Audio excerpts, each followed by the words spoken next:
Hi, I'm Scott Butwell. Welcome to my channel. And I want to share with you my journey as a writer, to share how and why I got started writing, to share what I like about writing, to share a little bit about what I have written and what I'm writing now.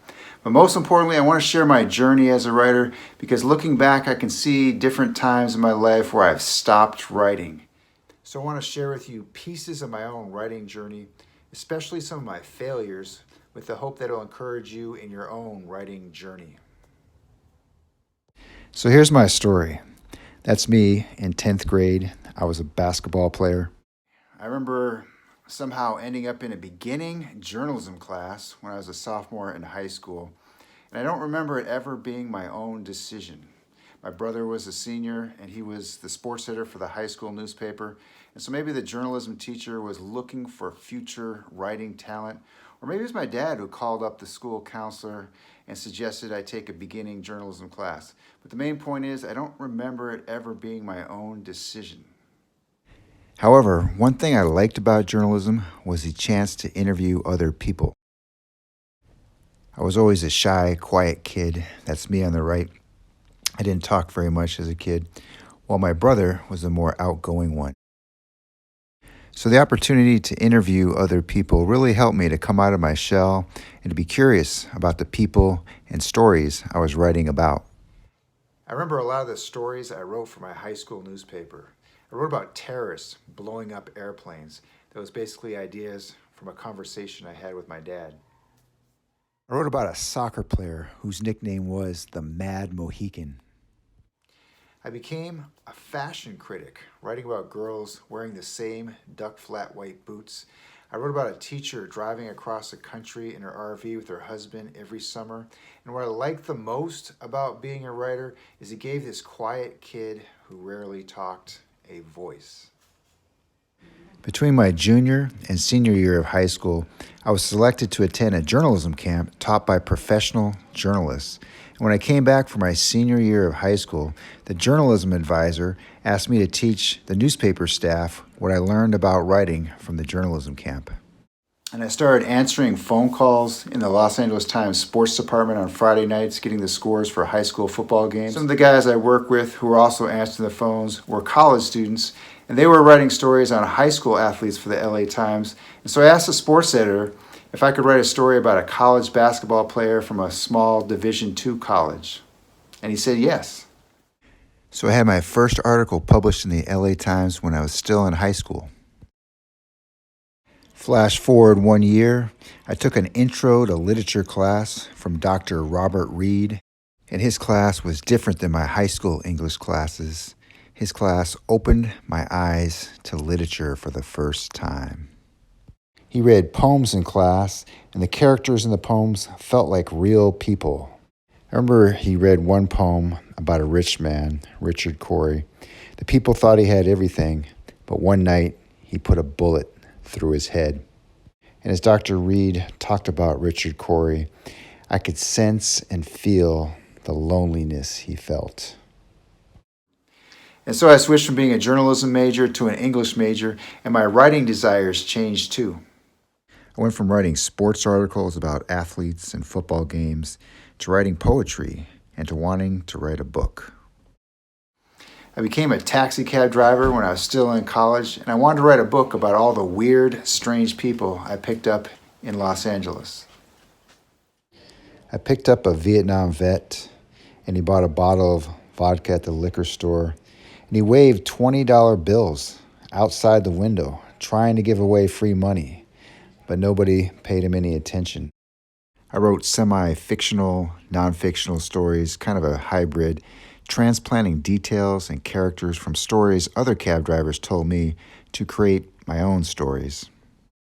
I picked up the retired secretary from my high school, and she invited me in for leftover pizza. There was cat poop and toys on the floor, and she had a walker, and she showed me a Polaroid picture of herself naked.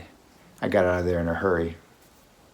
While I was waiting to pick up my next passenger, I read short stories by Raymond Carver and poetry by Charles Bukowski to try to study the craft of writing to help me be able to write better. And then one Saturday morning, it was foggy, it was hazy, and I was hungover from the night before, and I was rushing to pick up a passenger, and I crashed my cab. It was my fault, and that was the end of my taxi driving days. The truth is, I just wasn't ready to write a book yet. I had a lot of growing to do as a person and as a writer before I'd be ready to take on the challenge of writing a book. My dream was to be like Tom Wolfe, riding with Ken Kesey and the Merry Pranksters, observing all the crazy things the Merry Pranksters did, taking notes to write a book like The Electric Kool-Aid Acid Test. After I crashed my taxi cab, I had a huge wound right there in the middle of my forehead, and I found myself at a turning point in my life. But the thing was, I didn't even realize that it was a crossroads moment in my life. And like a lot of people, I just made a knee-jerk reaction. I didn't really think about what I wanted to do next, but I just got a job. I got a job at a newspaper, and I made an error in the odds on a horse racing page. And in journalism, you're not supposed to make any kind of errors, especially on a horse racing page where people are betting money. So I switched careers and became a teacher, and I mostly stopped writing altogether for the next 15 years. What I regret years later is I never took the time to really grieve the loss of my writing. I just stopped writing. I didn't really think why.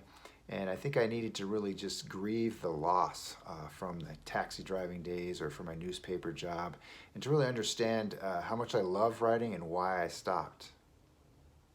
I've always been the kind of person that would just stuff and bury painful emotions.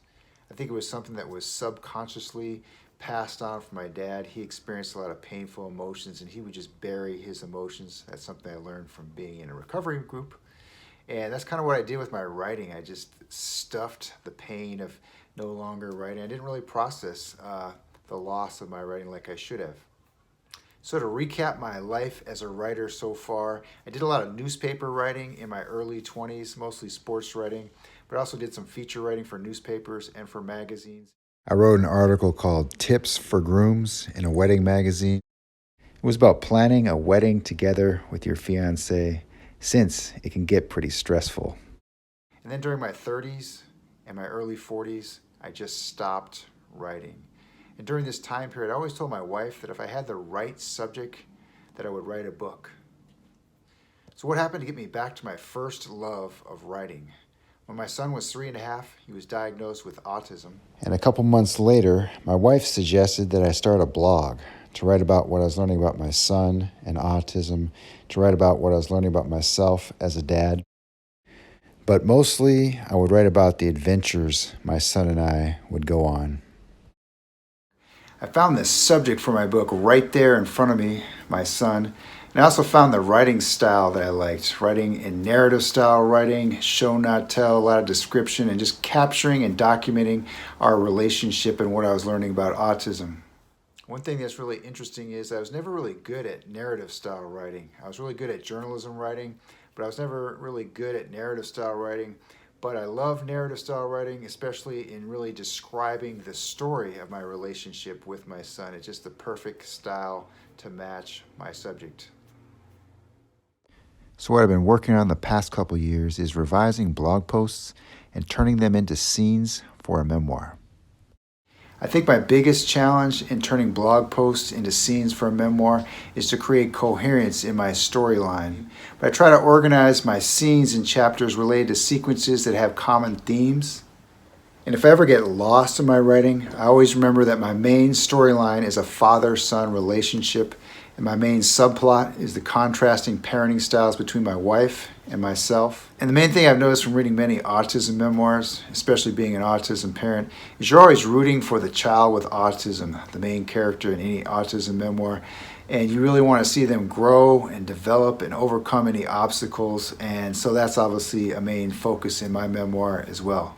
So I'm now halfway through writing my memoir, and I'm sharing with you my writing journey because there might be things that have tripped you up in the past. Maybe you have a writing wound like I did, or maybe there might be things coming up along the way that might trip you up. And I just want to encourage you to be able to persevere, to be able to push through, and to be able to overcome any obstacle that might get in the way with your love of writing and with the writing project that you're working on right now or will be starting soon. Just push through, don't let anything stop you, and just keep on going. You never know where it will lead you to.